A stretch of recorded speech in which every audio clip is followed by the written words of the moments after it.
warm. You kept me warm.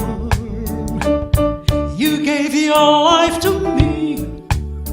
You set me free. Set me free. The finest years I ever knew were all the years I had with you, and I would give anything I own, give up my life, my heart, my home. I would give anything I own just to have you back again, and just to be with you once again.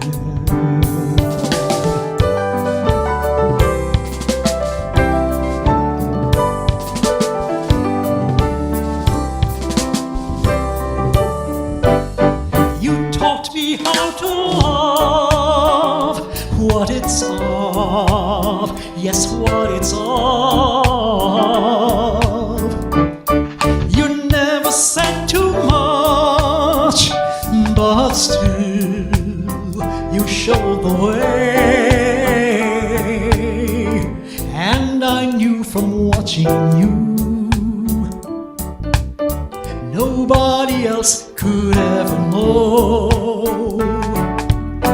the part of me that can't let go, and I would give anything I own, give up my life, my heart, my home. I would give anything I own just to have you back again, and just to be with you once again.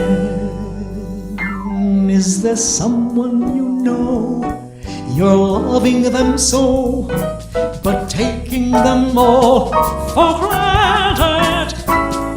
You may lose them one day, someone takes them away, and they don't hear the words you long to say. And I give anything for you, give up my life, my heart, my home.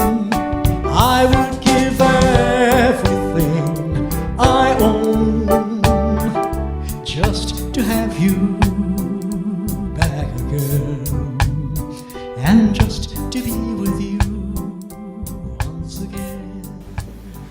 Welcome to In Praise of Fathers. You just heard You Sheltered Me from Harm, a beautiful song of love, but a song written by David Gates in 1972, the leader of the rock band Bread. At his father's funeral, someone said, "David, your father would have been so proud of you." But David never ever had the chance of hearing from his father those words, because the communication was not strong enough. And therefore, out of that came the song. And so today, we're in praise of fathers, giving them fathers the love and the appreciation that we can give them, and getting from them the love and appreciation from them, and sharing father with child the beauty of everything I own. A number of my friends have come together and joined me willingly and cheerfully on this program. So you're going to have an exciting program with several musicians, academics, persons who have lived their lives for fathers and in support of fatherhood. And so we look forward to meeting with them. And the first one you're going to see is my dear friend Harold Davis, who is known for JBDC, who is known for being an engineer, but who is best known in Jamaica for being one of the best musicians that we have. Fatherhood, it's probably one of the greatest joys in a man's life, to be able to nurture a child, to be able to be there for a child, to be able to provide protection and watch that child grow into adulthood. It's one of the greatest joys of my life, that's for sure. I lost my father some 28 years ago, thereabout. And what I distinctly remember about my father is the way he knew the entire Anglican hymn book. He knew every single hymn. And every Sunday morning in particular, he would sing loudly from the shower. You know, I guess that was his way of attending church, you know. But he had a beautiful tenor voice.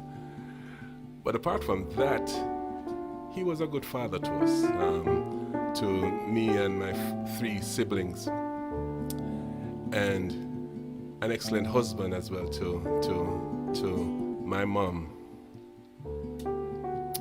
We want to big up the fathers, them, you know, because there are lots of excellent fathers out there, and want to big up the fathers who are doing their part in making sure that their children, even if it's not their own children, but their children nonetheless, have the best life that they could possibly have. So the song is for fathers.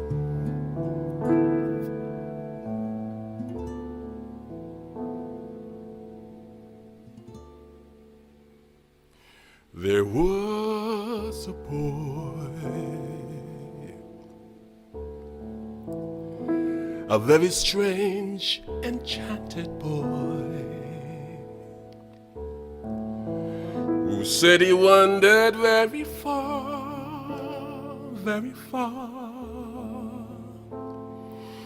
over land and sea.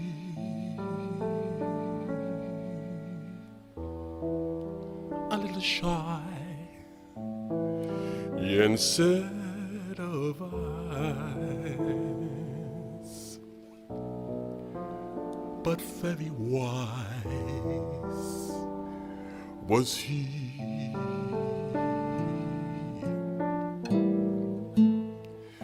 And then one day, one magic day, he passed my way. And while he spoke of many things, fools and kings, this he said to me: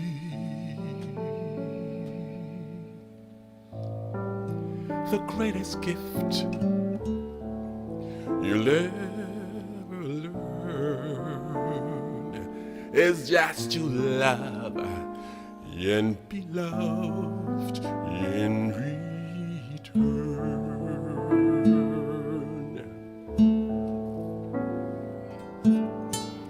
The greatest gift you'll ever learn is just to love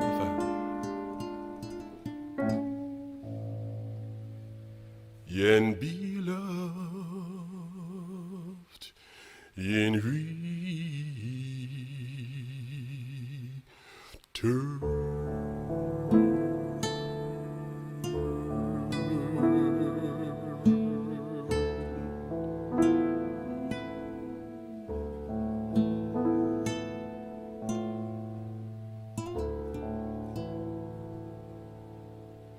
Happy Father's Day. One of the things that all fathers love is to have their children join them in activities that the father loves. I've had the privilege of singing with all of my children, and today joining me in singing this very song that we both love is my son Christopher. Chris, let's give it to them.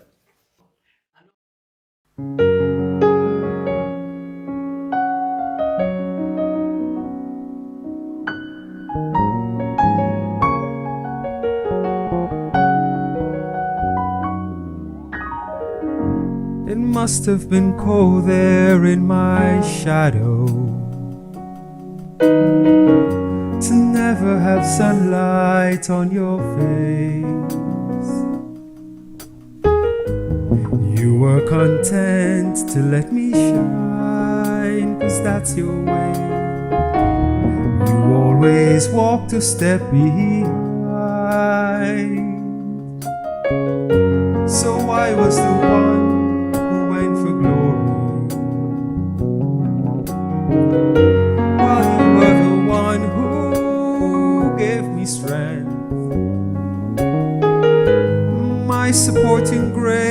without a name for so long. Your smile hid your struggles and your pain. Did you ever know that you're my hero? You're everything, everything I wish I could be. I can fly higher than an eagle, 'cause you are the wind beneath my wings.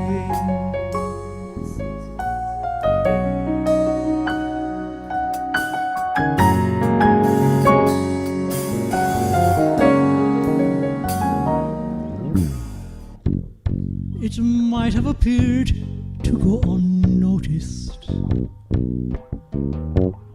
but I've got it all here in my heart. I want you to know I know the truth, yes I do, that I would be nothing without you.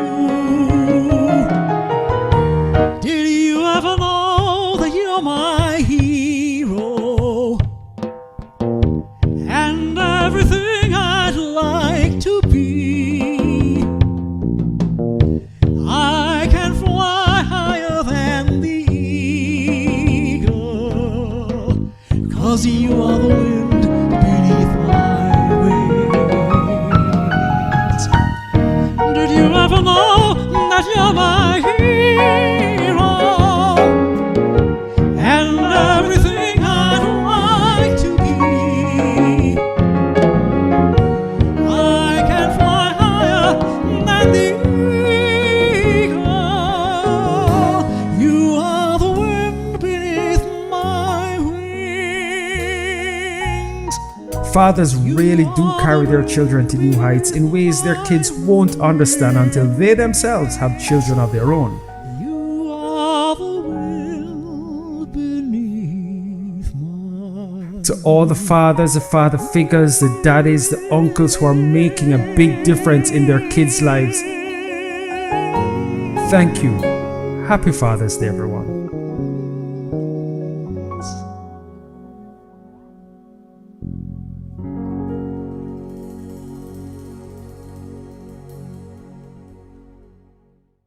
Today we have with us Dr. Rupert Francis. But I'm not going to introduce him. I'm going to ask him to introduce himself to us. Rupert, talk. Johnny, it's good to see you, man, and good to talk with you always. I remember you fondly because your smile is always there, effervescent. Some the day I met you until now. And when I saw you with your children, I kind of got scared. But as years went on, I recognized it was a blessing when you started having children and you continued to. At that time, I don't know if I had any of my own because I myself got married when I was 21, but that was a few years after you did. And to be quite honest with you, I had no idea until I watched people like you became and acted as fathers, how to behave as a father. And I admit it now because I myself did not grow up with one, but eventually I recognized the importance of fatherhood because I ended up with a number of girls and a number of boys. Let's keep the number just a little bit secret for the time being. However, I have learned through the years that what you did was true love. What you did was biblical, and what you did made the difference in the lives of your children and indeed mine. And I am thanking you publicly for having done that for me. I wonder if you knew that. I did not know that at all, but I thank you very much. It was wonderful years and challenging years, but thank you very much, Rupert. I appreciate that. Yes, you know, the challenges are going to be there. I'm sure they were, and I saw them, and and now what we can look back at them, and we have both traversed that. And it took me a while to get on your type of platform, but I know I've seen it through our Bible study that we now have among our ex-officers, and I have seen the importance of really, really being a father. And I also, through study, have gotten the reason why we as fathers are more important now in Jamaica than any other time in its history. So I am happy to see you singing with your son. And I personally cannot sing, but you know, you cannot stop me from talking. I took my children from Jamaica at a very interesting time. And I took them to America. And I said to myself, after many years, that I wondered if I did the right thing. Because although America may seem to have so many things more than Jamaica, one thing I remember is the village atmosphere of Jamaica and how important that was to the growing of our children. I think I learned that from you too. And in our talking recently, I think that came back to me fully. So true. That village is so important. Yes. Yes. So, you know, and I think also your church background, your faith has never wavered. And I think we need, and I think I'm praying and hoping that the church will lead the way to this new paradigm whereby our young men will be favored, highly favored, so that they can stop doing some of the things that they're doing. I think that is important, especially this Father's Day, to emphasize that. Rupert, when you left Jamaica, a captain in the excellent service, but you are now Dr. Rupert Francis. That's great. Tell us about that journey and about the things that you are currently involved in. Johnny, if you had told me that I would be a doctor of education or anything like that, I would have told you absolutely not. I was headed for the law courts, the court of law. I love that, as you know, as you may remember. But an incident occurred where I lost a daughter, to a drunken driver. And I decided that I understood she wanted to be in psychology or education. And I decided to do her journey instead of mine. And so that's how we started. It was not easy because I got no credits for what the things that I'd done at military school. And so I went into a criminal justice program after having been robbed at gunpoint. It was mandatory that I was sent into that program. And I did a degree in psychology and criminology. And after I finished the degree, the school that I went to hired me as a professor because of my background. And they also offered me to do a master's in education and a master's in forensic psychology. And then it took me a number of years after that. But within 10 years, I had gathered enough credits to be called Dr. Rupert A. Francis. So I really am appreciative of that. And it took a lot of hard work because my children were growing at the time and they too got free education because of where I was. My study though came because I saw one of my children, my children started, especially my boy, my eldest son, started to go astray. And I found that the environment was the thing that was affecting him. And I decided to study that phenomenon. And so I wrote my thesis on the success of young Black boys in the art colleges of Los Angeles. And therein started my desire to find out more about why young men were not succeeding. And one of the things that I found out was that because most of these young men would graduate in prison after they left school, and because of the absence of fathers in their lives.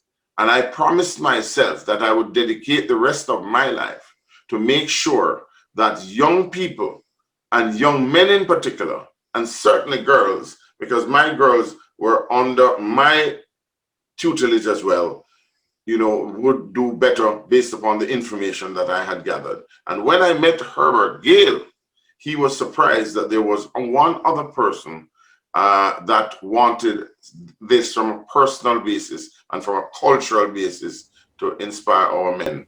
I decided to start what was called the Jamaica Diaspora Crime Intervention and Prevention Task Force, because I recognized right away that our children needed intervention and we needed prevention to stop them from going to the rest of the mile and becoming full-fledged criminals. I also am now associated with the Jamaica Men of Florida.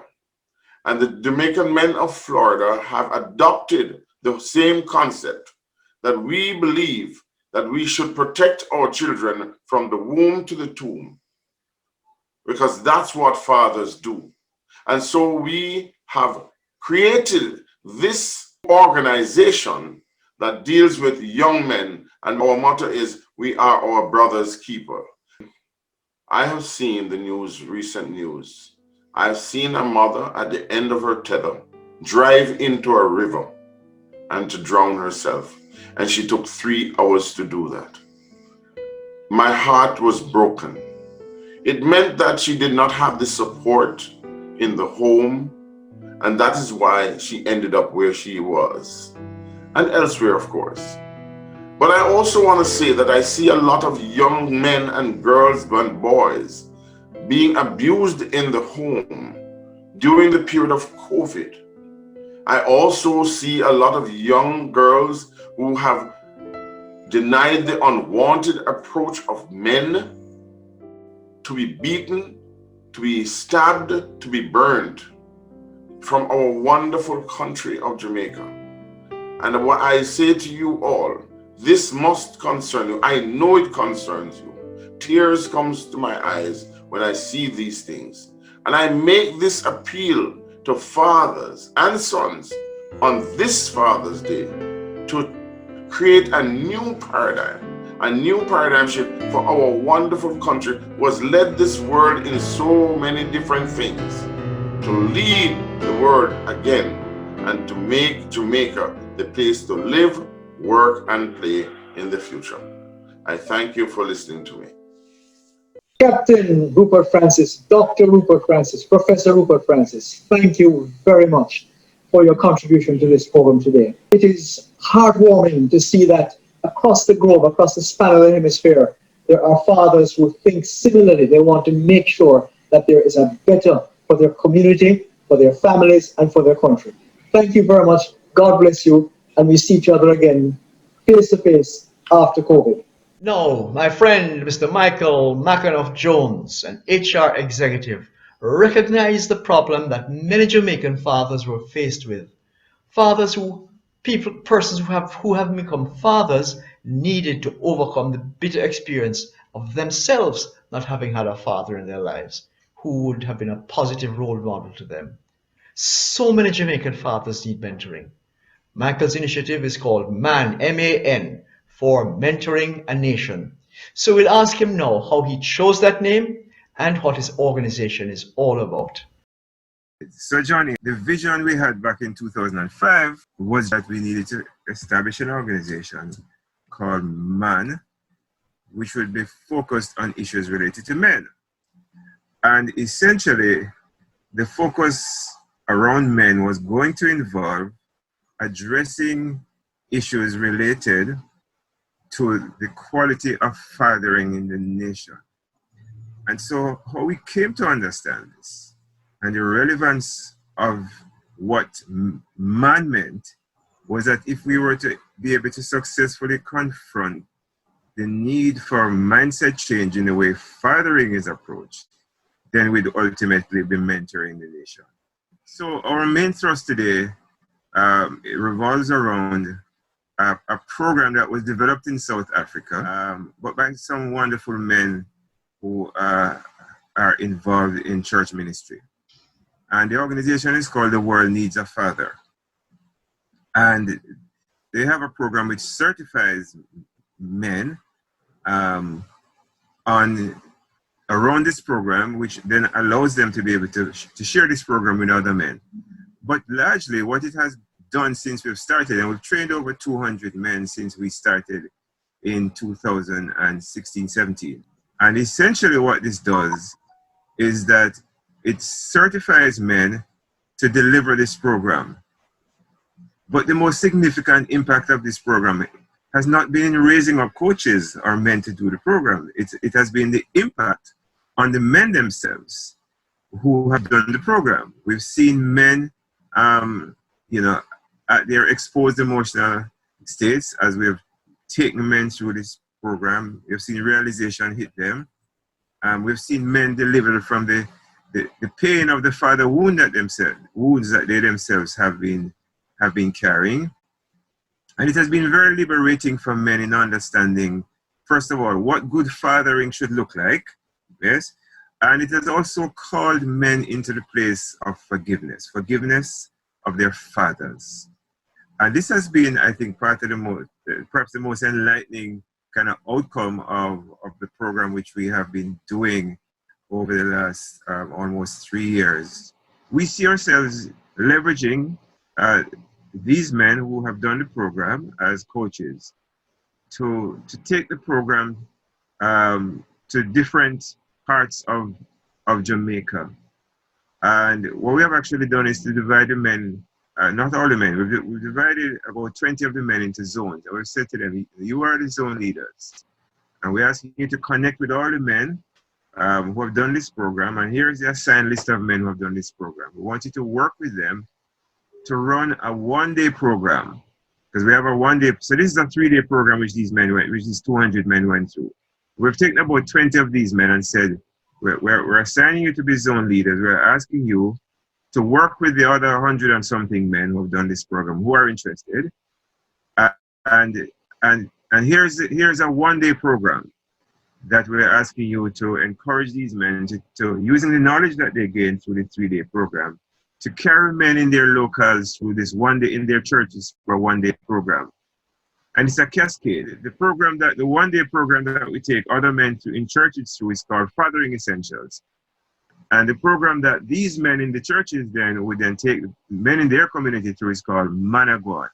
The material is all on our website for both programs, by the way, so they're freely available. www.manmentoringanation.yolasite.com www.manmentoringanation.yolasite.com. Men from any church who would like us to run this one-day program for them can contact us using the following email address: mentoringanation@hotmail.com, or they can send a WhatsApp message to 876-382-8001. So Johnny, I want to wish you and all the men in the audience, all the fathers to be, a happy Father's Day. This Father's Day is one like no other, for we are celebrating it in the midst of a worldwide challenge to our own sense of existence. And it's an opportunity for us to think about our children, to think about our families, and to think about our role as stewards over lives. For is that not what fathers really are? Stewards appointed over other lives. Thank you, Michael. And we want to highly recommend to pastors and church fathers, all those who are listening and watching, and to those who come to see this on YouTube, that you can reach out to man through the given contacts which Michael gave. Bring their programs to your church, bring them to your community. We want Jamaica to fulfill her role in advancing the welfare of the whole human race, and we need each of you to do your part. Our men need mentoring. Do your part in providing that service. Get in touch with my friend Michael soon. Another organization that we want to highlight and recommend has a similar name and purpose, this time JAMAN, the Jamaica Male Advancement Network, JAMAN. Here to greet us and tell us more are its two co-founders, Dr. Michael Coombs, who is a former Chief Medical Officer in the Ministry of Health, and the Reverend Dr. Gordon Cowans, the current moderator of the United Church in Jamaica and Grand Cayman.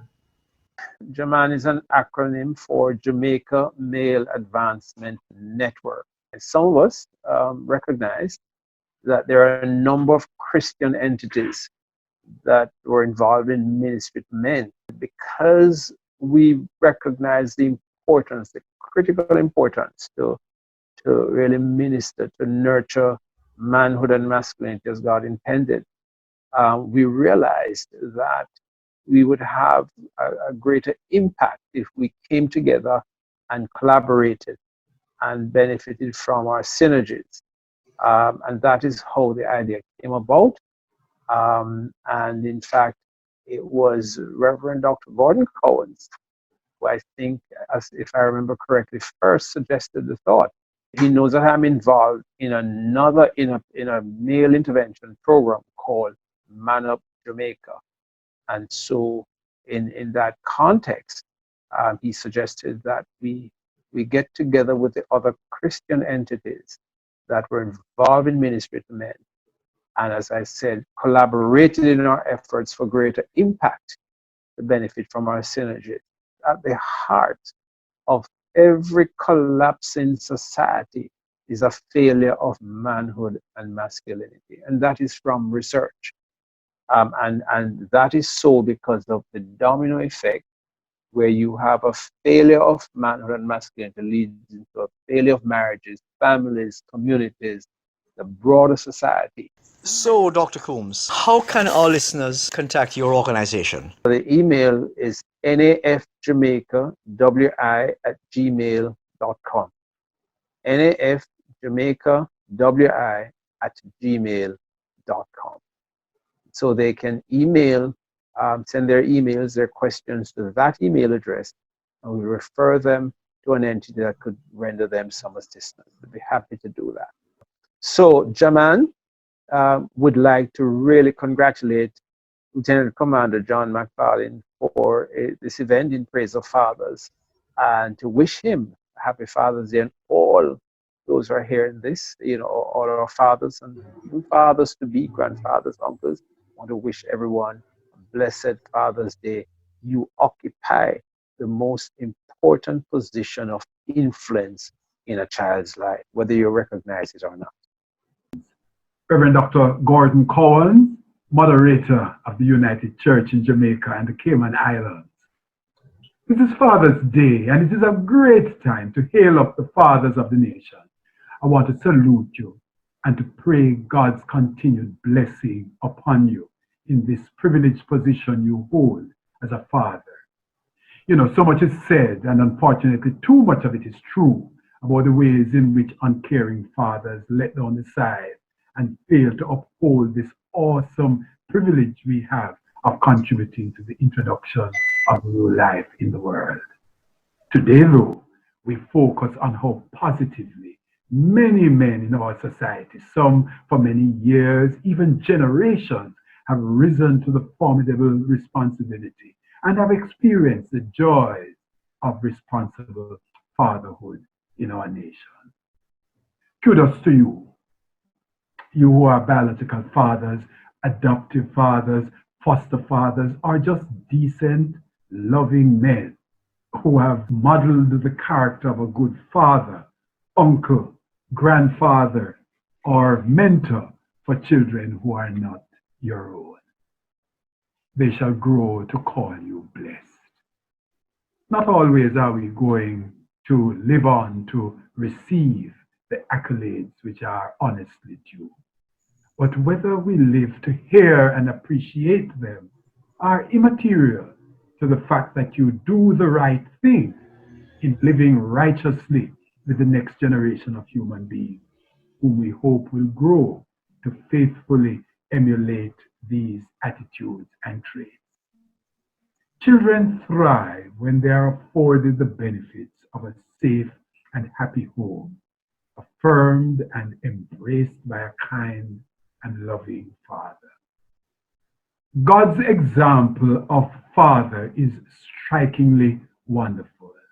Let us commit as Jamaican men to be vessels of love and blessings to the lives of wives and children for generations to come. Happy Father's Day, my brothers, to all of you. Happy Father's Day to you, Commander. God bless you real good.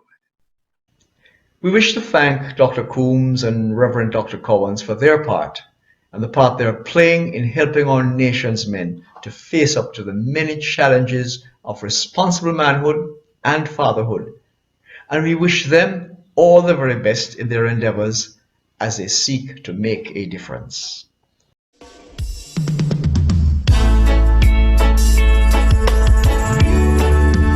Daddy had a real big man myself. Your love so high.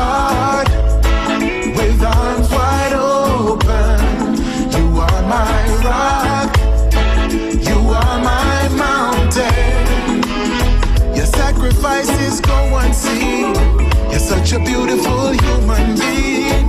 You're the gift that keeps on giving. You're my father.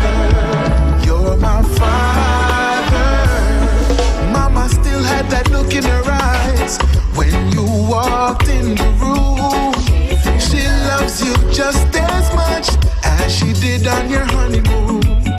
The sacrifices that you made, you tried to hide but couldn't conceal. That your love and protection is all we could feel. You love so hard, with arms wide open. You were my rock, you are my mountain. Your sacrifices go unseen. You're such a beautiful human being. You're the gift that keeps on giving. You're my father. You're my father. You are a comforting presence when everything seems so dark. You were the voice in the crowd whenever I needed a spark. I know the pressure to provide kept you up many a night. Daddy, your favorite words, no worry yourself, cause every little thing is gonna be alright. You love hard, with arms wide open. You are my rock, you are my mountain. Your sacrifices go unseen. You're a beautiful human being. You're the gift that keeps on giving. You're my father. You're my father. I treasure the things that make you proud of me. You're the perfect example of the man I want to be. Every tear of joy, every moment of laughter, every high and every low. Only brought us closer. You love so hard, with arms wide open. You are my rock, you are my mountain. Your sacrifices go unseen. You're such a beautiful human being. You're the gift that keeps on giving. You're my father. You're my father. You love so hard, with arms wide open. The relationship with my father, it has, I fear to say, it has developed over time.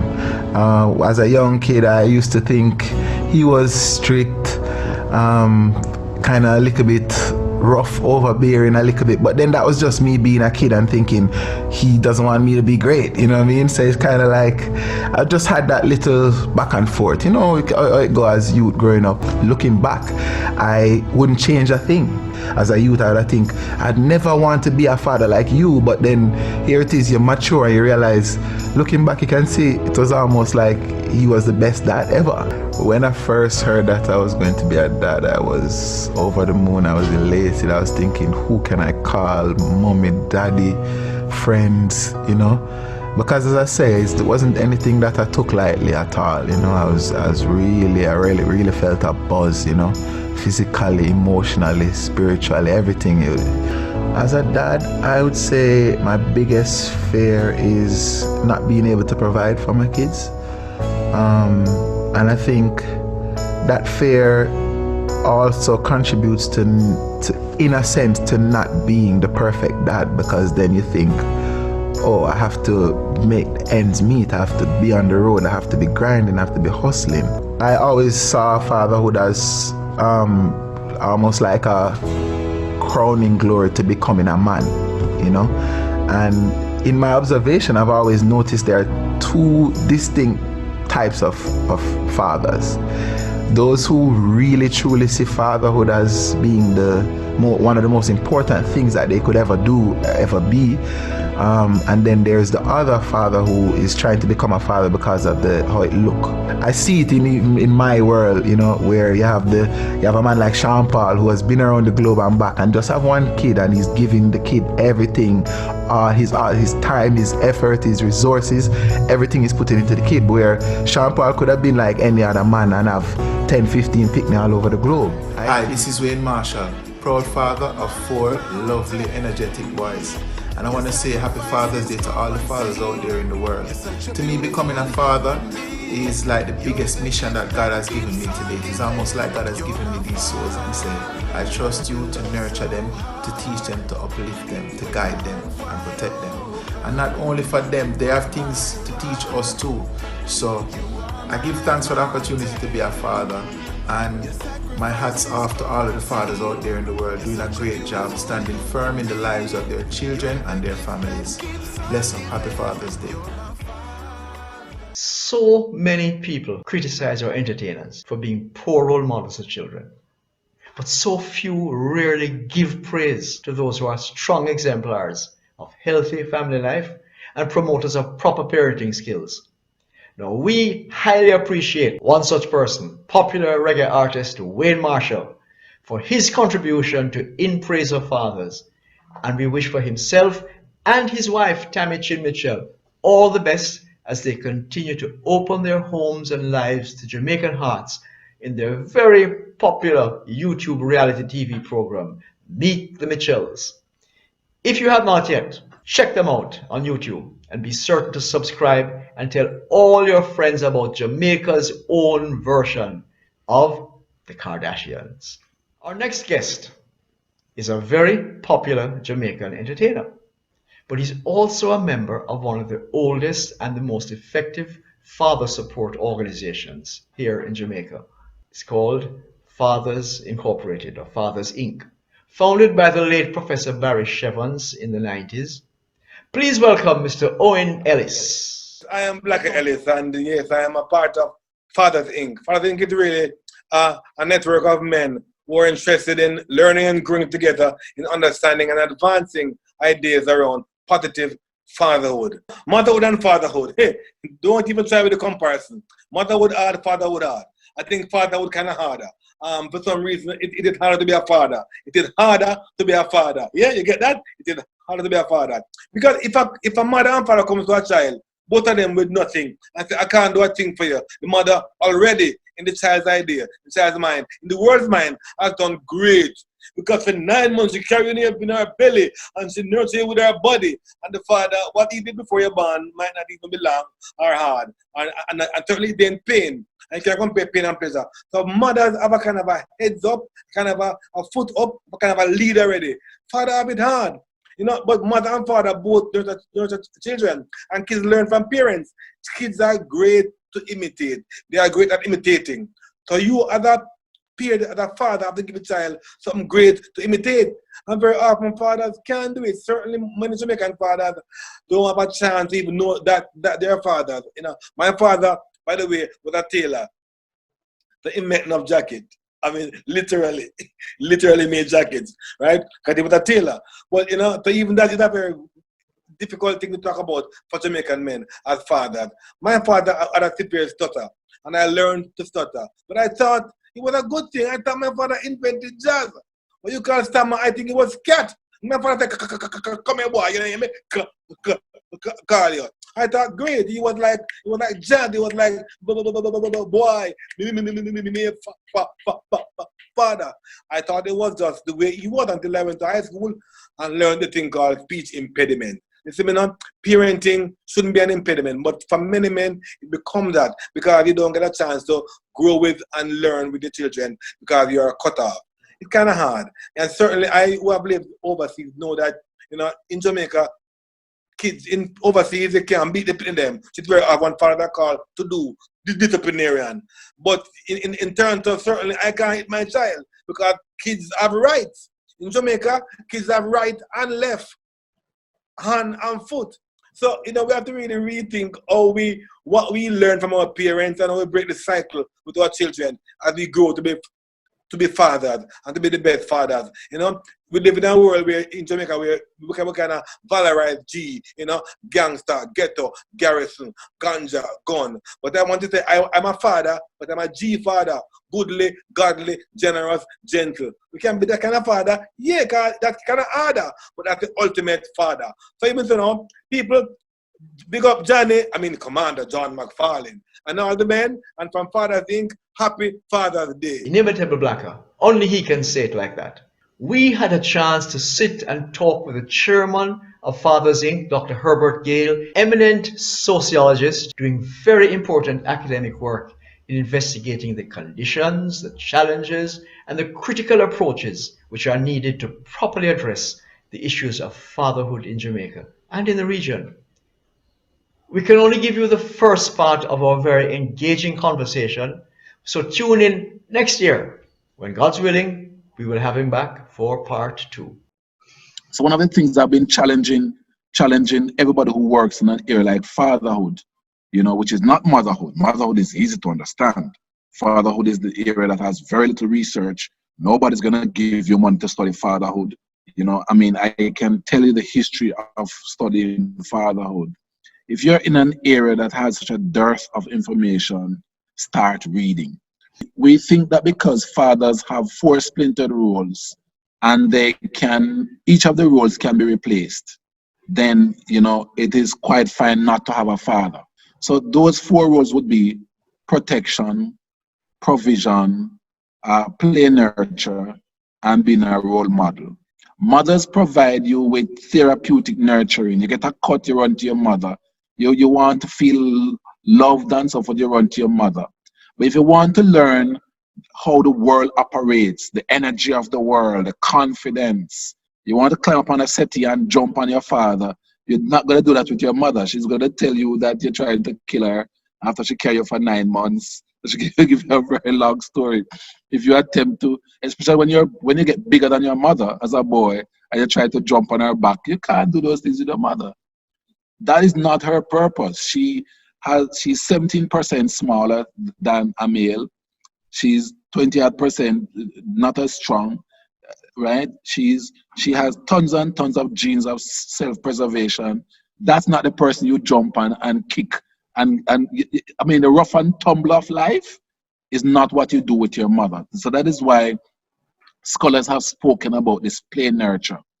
If you really want to, like for example, if you're playing domino with your father is not necessarily going to let you win, Your father is going to make you understand the real world, right? Your father going to say, yeah, listen to me, yeah. You have to get the 6 love to understand life. Because if you look at the 4 roles, the primary role, the number 1 role is protection. But remember, father's role as a protector is diminished because you have a Ministry of National Security. That's the first context. So if that role is diminished and we are a broke people, then the role that is actually contextual is providing. And therefore, when you look at the studies, especially in inner cities, fathers who go abroad and send home money get a score of 9 or 10 out of 10 if you send home money regularly.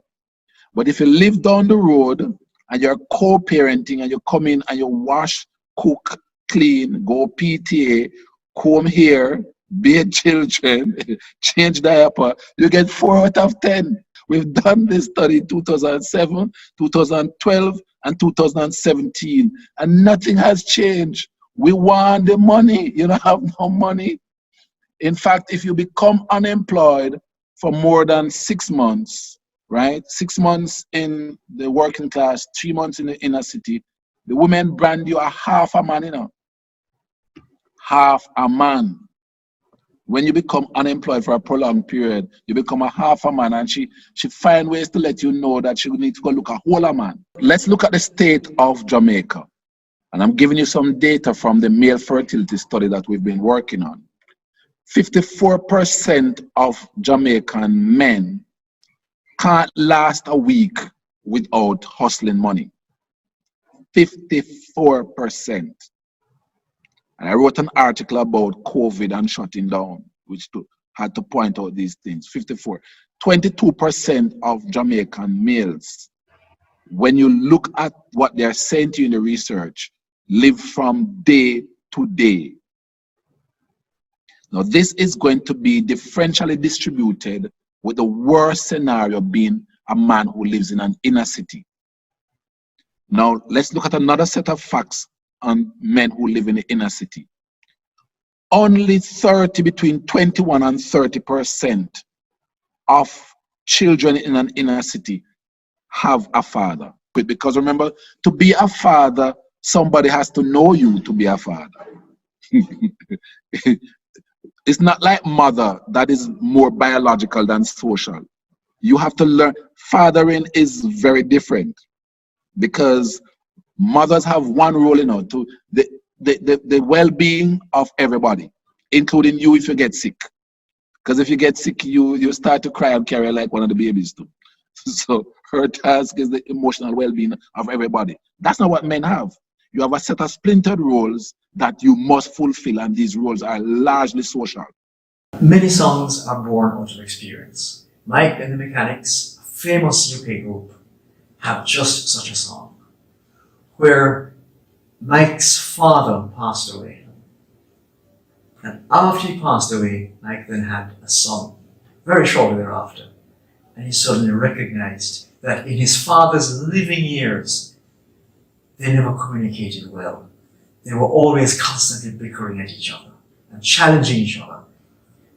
I lost my father 40 years ago, and today I miss him as much as I missed him then, even more, as I recognize how much he poured into me, poured into us as his children, and how much sacrifice he made for us. And now I see the same thing happening with me and my own children. Like Christopher, who I sang with, one of my best friends today. We weren't always like that. We weren't always best friends. We were at loggerheads at the other end of the spectrum, each opposite end of the spectrum. Young people don't believe that adults know what they're doing. Fathers don't believe that children, that sons know what they're doing. And that's what this song is all about. And this whole program, In Praise of Father, is in fact to recognize our fathers have a positive role to play in our lives, and we have a positive role to play in our fathers' lives. And in the living years, in these living years, let us together work with our Father, and fathers, work with your children. If nothing else is done on this Father's Day, if we achieve nothing else, let it be that we agree with our fathers that we will, in our living years, work together to make that relationship better and stronger. Because at the end of the day, Jamaica will only be strengthened when the family is strengthened. Jamaica will only be strengthened when fathers and sons in particular can bond together. It doesn't mean there's agreement. It does not mean agreement. What it means is respect and trust and love. And so I encourage us all, on this Father's Day 2020, let us choose and agree in the living years to be better with our fathers. Thank you, and God bless you.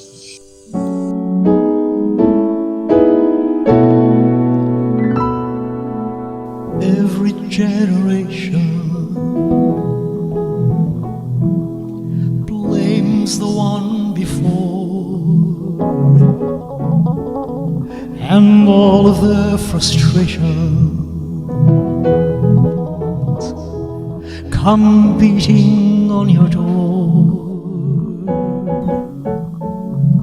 I know that I'm a prisoner to all my father held so dear.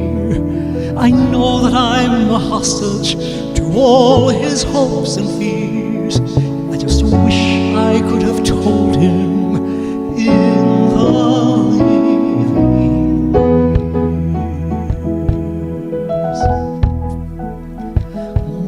Crumpled bits of paper filled with imperfect thoughts, stilted conversations. I'm afraid that's all we've got. You say you just don't see it. He says it's perfect sense. You just can't get agreement in this present tense. We all talk a different language, talking in defense.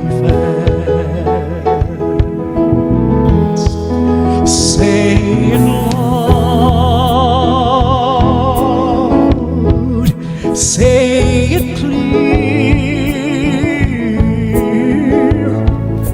You can listen as well as you hear. It's too late when we die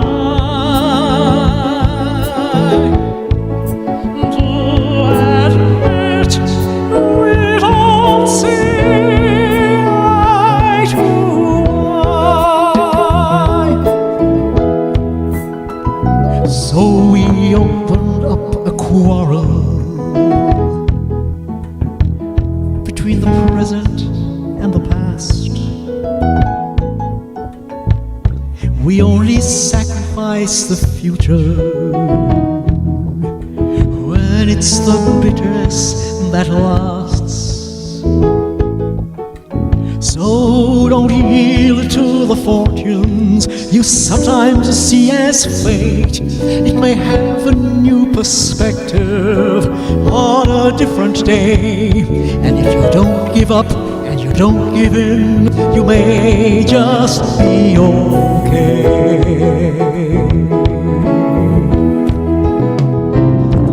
I wasn't there that morning when my father passed away. I just didn't get to tell him all the things I had to say. But I think I caught his spirit later that same year. I'm sure I heard his echo in my baby's newborn ear. I just wish I could have told him in the